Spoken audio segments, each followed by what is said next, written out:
పొట్టోడిని already పొట్టుకున్నాడు, ఎంతో ఉంచుతారు వాడిని ఉంచి మీ ఫీ రీఎంబర్స్మెంట్లు కట్టించి మీ అందరిని కూడా గ్రాడ్యుయేట్లు పోస్ట్ గ్రాడ్యుయేట్లు బాధ్యత భారతీయ జనతా పార్టీ తీసుకుంటానని మనవి చేస్తూ సెలవు తీసుకుంటా ఉన్నా.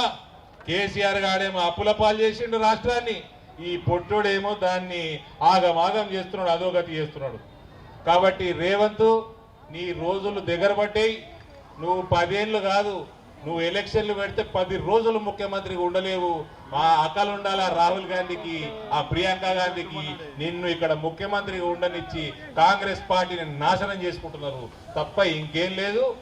ఇక్కడ నుంచి మీడియా ద్వారా నేను గుర్తు చేస్తా ఉన్నా, కేసీఆర్ డేంజరస్ అయితే రేవంత్ రెడ్డి డిజాస్టర్. రేవంత్ కేసీఆర్ కంటే ఎక్కువ డేంజరస్ అని రేవంత్ ముఖ్యమంత్రి అయిన కొత్తలో చెప్పిన, నేను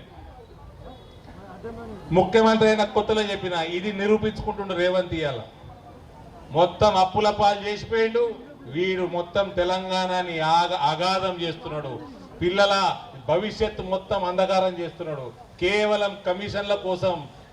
మన రేవంత్ భాయ్ అయిన మన రాకేష్ భాయ్ అయినట్టు కొండలరెడ్డి, తిరుపతి రెడ్డి, ఇంకోటి కృష్ణారెడ్డి, వీళ్ళందరూ మింగుతున్నారు.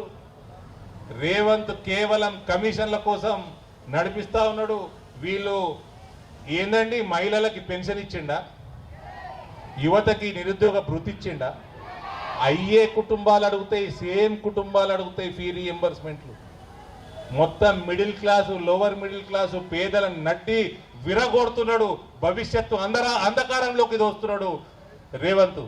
కాబట్టి కాంగ్రెస్ ప్రభుత్వాన్ని దించే పునాది ఇవాళ నిజామాబాద్ గడ్డ మీద పడ్డదని చెప్తూ మీ అందరికీ సెలవు తీసుకుంటా ఉన్నా. భారత్ మాతాకి, భారత్ మాతాకి.